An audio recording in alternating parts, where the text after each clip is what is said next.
mahasiswa untuk melakukan revolusi Islam. Revolusi! Ganti rezim, ganti sistem. Ganti rezim, ganti sistem. Hancurkan demokrasi. Hancurkan demokrasi. Demokrasi munafik. Demokrasi munafik. Revolusi Islam. Revolusi Islam. Tegakkan khilafah. Tegakkan khilafah. Kami akan terus berjuang dalam naungan negara khilafah Islamiyah.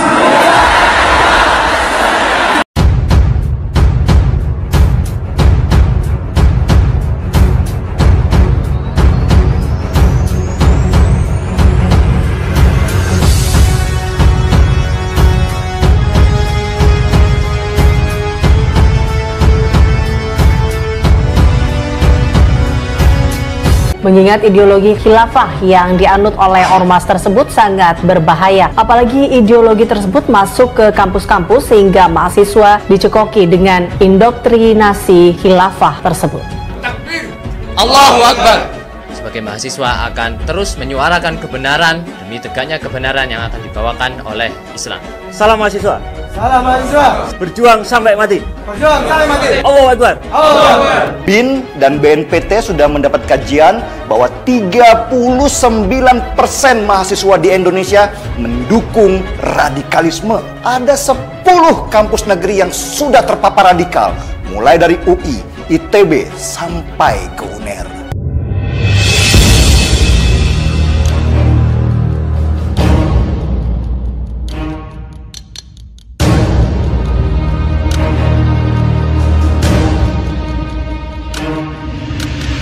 Hai Jokowi. Wahai Jokowi, Anda Muslim. Anda Muslim, Maka Anda termasuk munafik. maka Anda termasuk munafik. Solusi sesungguhnya adalah Solusi sesungguhnya adalah diterapkan syariat Islam. terapkan syariat Islam, Tegakkan khilafah. tegakkan khilafah.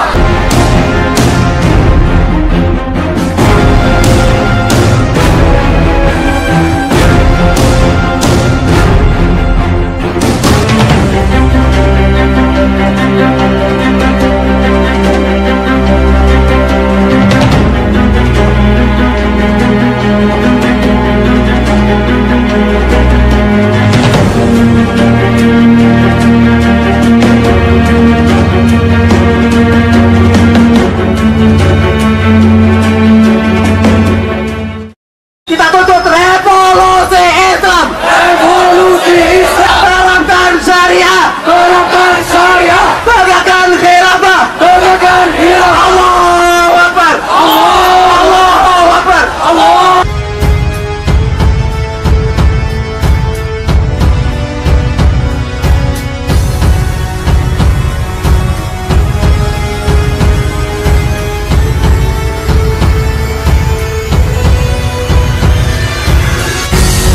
La ilaha illallah, la ilaha illallah, Muhammadur Rasulullah. Muhammadur Rasulullah. Evaluasi, Ganti rezim, ganti sistem. ganti rezim, ganti sistem, Hancurkan demokrasi. hancurkan demokrasi, Demokrasi munafik. demokrasi munafik, Revolusi Islam. revolusi Islam, Tegakkan khilafah. tegakkan khilafah. Allahu Akbar.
Negara Pancasila ini sudah final.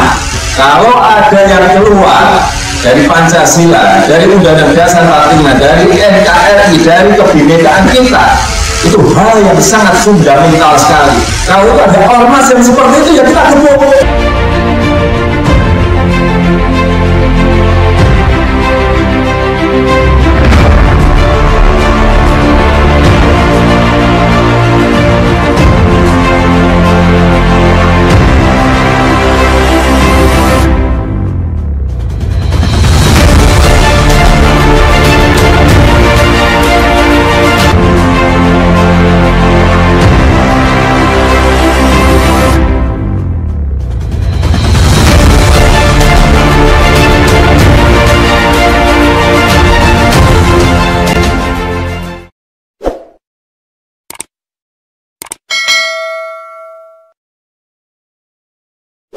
Kita tahu teman-teman, Pancasila itu digagas pada awalnya oleh presiden pertama kita, yaitu Bung Karno.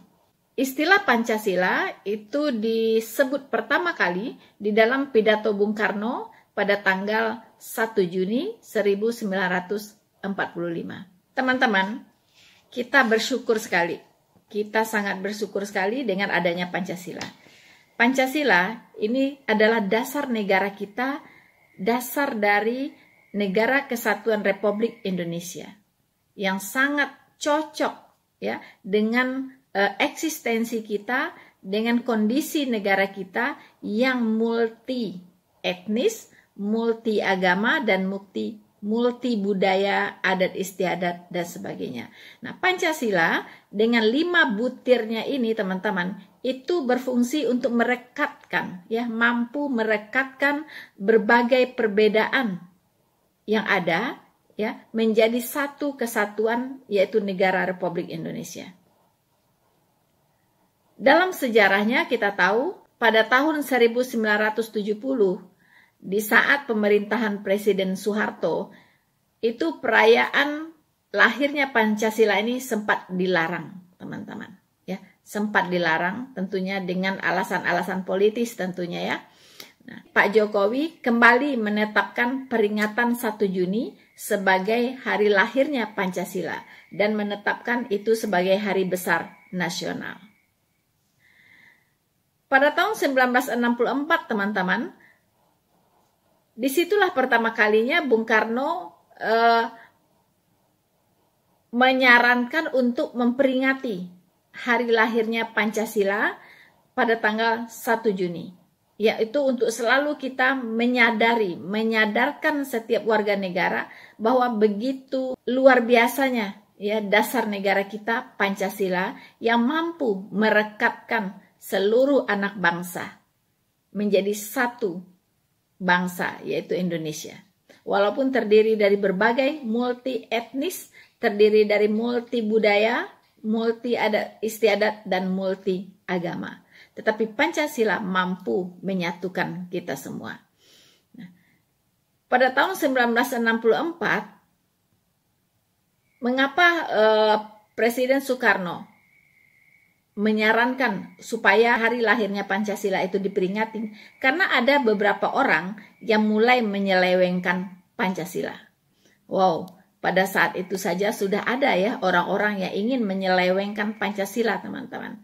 Tetapi hari ini bukan hanya menyelewengkan, ya, tetapi muncul ya kelompok yang ingin mengganti Pancasila. Ini sungguh-sungguh tidak boleh dibiarkan, teman-teman. Ya, bukan hanya menyelewengkan, tetapi ingin mengganti dasar negara Pancasila dengan syariat Islam. Nah, mereka inilah yang kita sebut dengan kelompok khilafah. Ya, nah, mereka ingin mengubah, teman-teman, mengubah dasar negara Republik Indonesia. Ya. Mereka tidak memperhitungkan sama sekali bahwa negara Republik Indonesia ini bukan hanya Islam saja. Ya. Di negara ini ada banyak agama. Ya. Di negara ini ada banyak budaya. Di negara ini ada banyak ras dan suku bangsa. Mereka tidak melihat itu semua. Mereka tutup mata. Yang penting Indonesia harus menjadi negara Islam. Negara khilafah. Yang dimana-mana negaranya hancur lebur, teman-teman. Ya, tidak ada negara khilafah yang menjadi negara maju. Tidak ada. Yang ada adalah porak-poranda, hancur-hancuran. Ya, dan penduduknya banyak yang mati dibunuh. Atau hengkang ke luar negeri. Ya. Kabur. Ya, ke negara-negara kafir, ya mereka sebut kafir, tapi mau cari kehidupan ke sana, mau cari aman ke sana, ya, mau cari kenyamanan ke negara kafir, begitu. Inilah munafikun yang luar biasa, begitu ya. So, saudara-saudaraku yang terkasih di dalam Tuhan, hari ini kita tidak boleh lagi menganggap ini, ya, kebangkitan khilafah ini, teman-teman. Ini tidak boleh lagi dianggap suatu hal yang biasa-biasa saja. biasa-biasa saja. Karena semakin kesininya, ya, itu mereka semakin mengaktualisasikan diri, semakin berani menyatakan dirinya secara terang-terangan, secara terbuka, dan mereka berani menyatakan maunya apa, ya, bahkan berani menyatakan keinginannya apa, ingin mau dijadikan apa Indonesia ini. Semua orang harus mengerti apa yang mereka inginkan, dan semua orang harus ikut apa yang mereka inginkan, teman-teman. Nah, saudara-saudaraku yang terkasih di dalam Tuhan, sekarang Indonesia sedang disorot oleh dunia, terutama dengan kasus Abdul Somad yang di-reject oleh negara Singapura.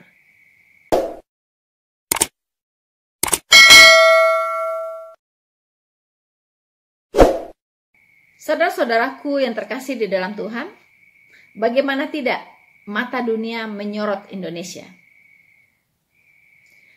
Karena Indonesia memiliki sikap yang aneh kalau dikatakan, ya, dalam menyikapi kelompok-kelompok radikal. Bagi negara lain seperti Singapura, ya, seperti negara-negara Eropa, ya, seperti Jerman, Belanda, bahkan Hong Kong, ya kan, dan beberapa negara lainnya, begitu, itu sangat menganggap serius paham radikal ini, paham khilafah ini, teman-teman. Karena itulah Abdul Somad itu ditolak di banyak negara. Karena apa? Karena ajarannya yang dikatakan sebagai ajaran ekstremis, ajaran-ajaran yang ekstrim, radikal. Pemerintah Singapura itu sangat aware dengan ini semua, ya. Makanya mereka mengharamkan tanah Singapura diinjak oleh orang-orang seperti Abdul Somad, ya, yang mereka cap sebagai teroris dari ajaran-ajarannya. Kita tahu mengapa pemerintah Singapura sangat tegas dalam hal ini. Karena ada satu remaja berusia 17 tahun yang termakan dengan ajarannya Abdul Somad. Karena dia suka mengikuti ceramah-ceramah dari Abdul Somad di YouTube. Sehingga pemuda ini mulai terkontaminasi pikirannya, pemahamannya, teman-teman. Dia bisa mengatakan bahwa bom bunuh diri itu adalah syahid. Persis seperti apa yang diajarkan oleh Abdul Somad. Bagi pemerintah Singapura ini sangat berbahaya. Ya.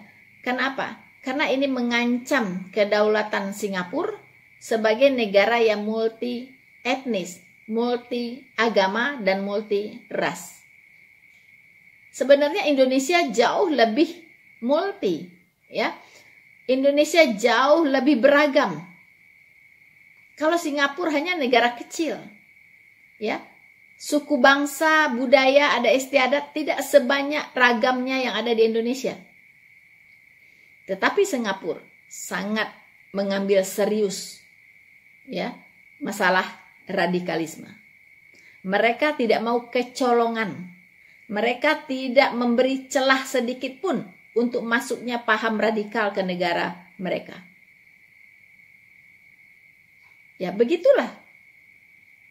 Negara maju ya seperti itu, ya.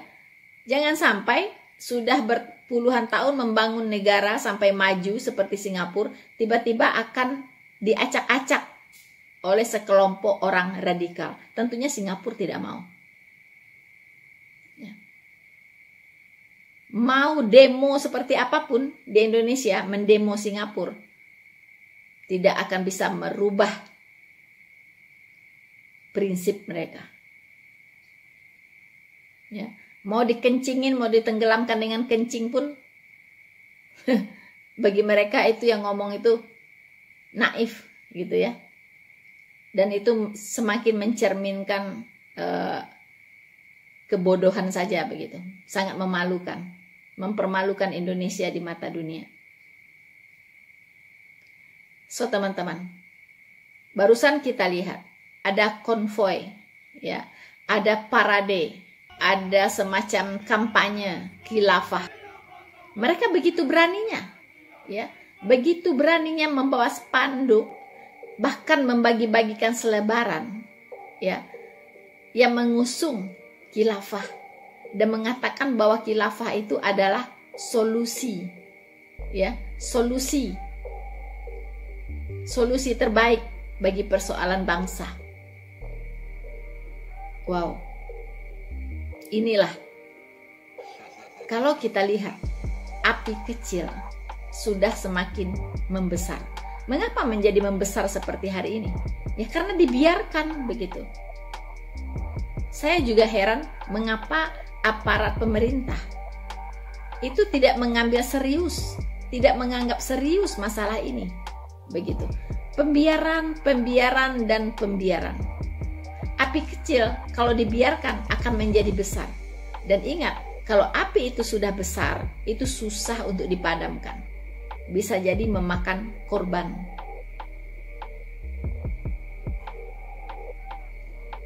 Saya kira Indonesia tidak bisa main-main lagi, ya, tidak bisa menganggap enteng lagi pergerakan ini, begitu, gerakan khilafah ini. Banyak negara sudah serius sekali, ya, mengatasi ini, sudah sangat serius. Tapi mengapa Indonesia masih santai-santai, ya, masih sepertinya tidak ada persoalan begitu. Saya mendengar polisi, ya. Polisi yang diwawancarai kalau tidak salah tentang konvoy atau parade atau kampanye dari khilafah ini. Oh ya, dia bilang nanti akan dipanggil, ya. Mereka akan dipanggil, kemudian mereka akan ditanya apa tujuannya. Kemudian akan diedukasi. Wow, diedukasi. Diedukasi. Diedukasi seperti apa, Pak? Ya kan? Ideologi, kalau orang sudah memiliki sebuah ideologi, apalagi yang radikal, itu sudah tidak berfungsi, ya, sudah tidak bisa lagi diedukasi, karena itu sudah tertanam di pikiran, di benak, di hati mereka, di jiwa mereka, ya. Hal yang dilakukan adalah amankan, itu yang benar, tangkap, itu yang benar. Karena itu adalah gerakan pembangkangan terhadap negara Republik Indonesia. Apalagi ingin mengganti dasar negara. Wow, itu sebuah kegiatan yang sangat-sangat tidak boleh terjadi di sebuah negara. Ini adalah ancaman serius bagi negara kesatuan Republik Indonesia. Ini adalah ancaman yang sangat-sangat serius bagi dasar negara Pancasila. Kalau Pancasila adalah perekat bangsa, Anda bisa bayangkan kalau Pancasila diganti, maka tidak ada perekat lagi. Kalau tidak ada perekat lagi, maka akan bubar lepas, ya. Dan pastinya tidak ada Indonesia lagi. Yang ada adalah kenangan saja. Indonesia hanya akan tinggal sejarah. Kalau Bung Karno masih hidup, pasti kalian-kalian yang ada di pemerintahan sekarang sudah dimarah-marahi oleh Bung Karno. Bung Karno pasti marah besar dengan sikap para penyelenggara negara hari ini, yang begitu membiarkan orang-orang yang ingin memporak-porandakan Republik ini, membiarkan sedemikian rupa. Tidak ada tindakan tegas. Apakah tidak malu dengan negara Singapura? Saya yakin ketika pembiaran terjadi, ya, seperti hari ini, mereka mulai mengkampanyekan khilafah begitu bebasnya, tanpa ada rasa takut. Karena memang tidak ada yang ditakuti. Toh mereka bebas, dibiarkan saja begitu. Dan Anda tahu, mata dunia menyorot Indonesia. Hanya ada dua kemungkinan. Pertama, mengatakan Indonesia itu terlalu berani. Berani karena bodoh. Ya kan? Yang kedua, Indonesia itu konyol. Konyol. Mereka mengharamkan tanahnya diinjak hanya oleh satu orang radikal, yaitu Somad. Mereka bertindak tegas, ya, karena hanya satu rakyatnya terkontaminasi radikal oleh ajaran Somad. Tapi Indonesia bukan satu, ya, bukan satu, ribuan, bisa jadi jutaan, ya, karena masih ada yang malu-malu untuk tampil sebagai orang khilafah. Biasanya memilih diam, ya, tapi di hatinya itu sudah khilafah, begitu. Jangan main-main, ya. Apa tidak malu begitu, ya? Pemerintah apa tidak malu? Kami rakyat saja menjadi malu begitu. Kami rakyat saja sangat-sangat merasa malu, malu jadi orang Indonesia. Karena merasa bodoh sekali begitu. Merasa jadi warga negara yang sangat bodoh, memiliki negara yang begitu konyol. Ya. Orang-orang yang ingin memporak-porandakan Republik Indonesia dibiarkan seenaknya, diberikan panggung, diberikan kebebasan untuk berorasi, untuk menyebarkan ideologinya, untuk melakukan aksi-aksi kampanye dan sebagainya. Itu sungguh di luar akal sehat. Saya heran, apakah kita ini terlalu bodoh sehingga tidak bisa membayangkan apa yang akan terjadi? Kalau tidak bisa membayangkan apa yang akan terjadi, lihat sajalah negara-negara yang sudah mengusung khilafah. Seperti apa mereka? Seperti apa Suriah? Seperti apa Irak?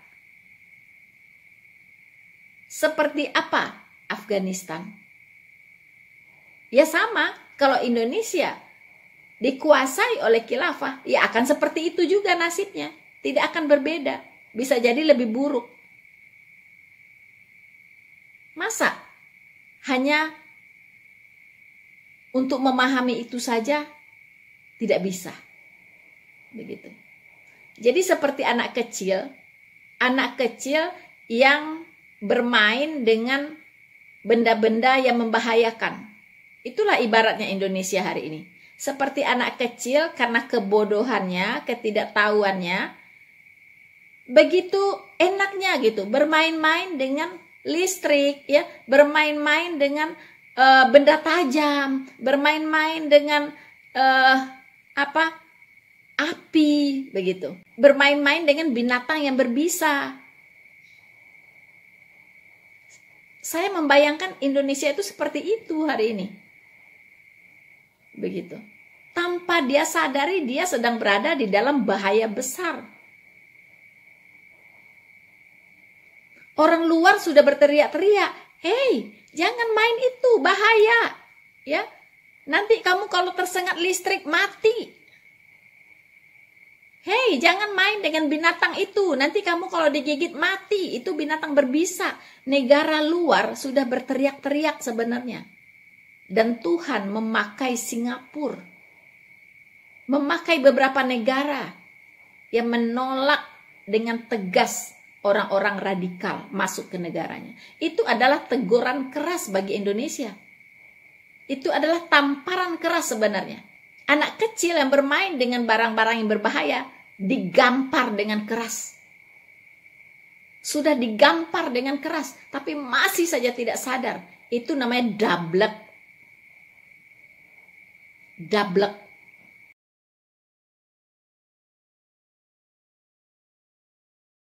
Pemirsa, pemerintah Singapura akhirnya menjelaskan secara gamblang penyebab penceramah Abdul Somad ditolak masuk ke Singapura. Pemerintah Singapura menilai Ustadz Abdul Somad mengajarkan ajaran ekstremis yang tidak dapat diterima dalam masyarakat multiras dan multi agama Singapura.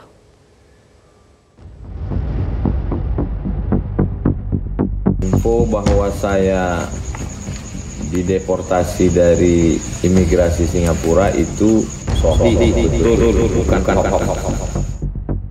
Ustadz Abdul Somad ditolak untuk masuk refusal to entry, jadi not to land. Jadi beliau diminta untuk kembali ke tanah air ketika pemeriksaan di imigrasi.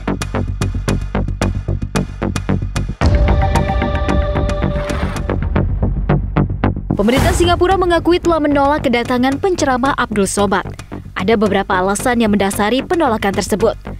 Mengutip dari situs resmi Ministry of Home Affairs atau Kementerian Dalam Negeri Singapura, ada dua alasan pemerintah Singapura menolak kedatangan Abdul Somad. Pertama, Abdul Somad dinilai mengajarkan ajaran ekstremis yang tidak dapat diterima dalam masyarakat multiras dan multiagama seperti Singapura. Sejumlah contoh ceramah Abdul Somad juga dianggap telah merendahkan agama lainnya.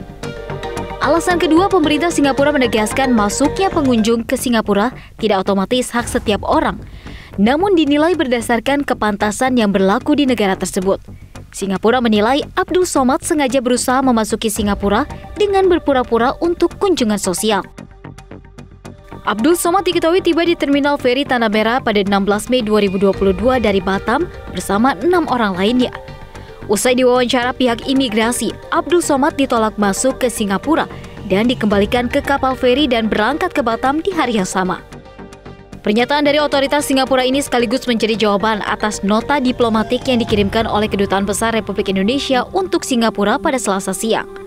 Sebelumnya, Dubes RI untuk Singapura Suryo Pratomo juga telah mendapatkan penjelasan dari pihak imigrasi Singapura bahwa Abdul Somad bukan dideportasi, melainkan ditolak masuk karena tidak memenuhi kriteria yang ditetapkan pemerintah Singapura. Ustadz Abdul Somad ditolak untuk masuk refusal to entry, jadi not to land. Jadi beliau diminta untuk kembali ke tanah air ketika pemeriksaan di imigrasi. Jadi belum melewati imigrasi, tetapi ketika menyampaikan paspornya, kemudian dinyatakan tidak eligible untuk bisa masuk Singapura dan diminta untuk kembali. Ini adalah kewenangan yang ada di pemerintah Singapura yang tidak bisa diintervensi oleh siapapun, dan tentunya kita menghormati dan berlaku juga ketika kita menolak seseorang untuk masuk ke Indonesia berdasarkan aturan keimigrasian yang berlaku di Indonesia. Penolakan terhadap Abdul Somad tidak hanya terjadi di Singapura.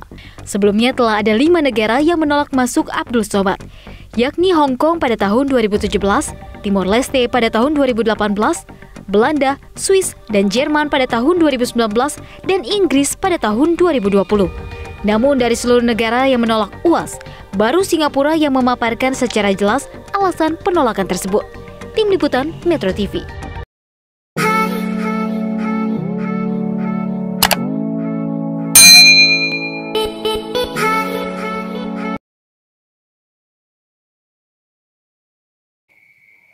Betul-betul memalukan. Jadikan ini momentum untuk melawan kelompok-kelompok khilafah, kelompok-kelompok radikal, apapun bentuknya. Mari mulai hari ini kita bergerak, seluruh anak bangsa bergerak, lawan. Bagaimana cara melawannya? Gunakan media sosial. Mari kita suarakan suara-suara nasionalisme, suara-suara anti khilafah, anti radikalisme, anti terorisme. Gunakan aparat Anda, gunakan gadget Anda, gunakan jari Anda, suarakan suara-suara kebangsaan, cinta tanah air. Suarakan, lawan yang namanya khilafah yang akan menghancurkan negara ini dan menghancurkan kita semua. Saya menyarankan di semua profil kita dengan tagar Pancasila yes, khilafah, no. Saya ulangi. Pancasila, yes. Khilafah, no. Pancasila, yes. Khilafah, no. Mari kita lawan bersama. Bersatu kita teguh, bercerai kita runtuh.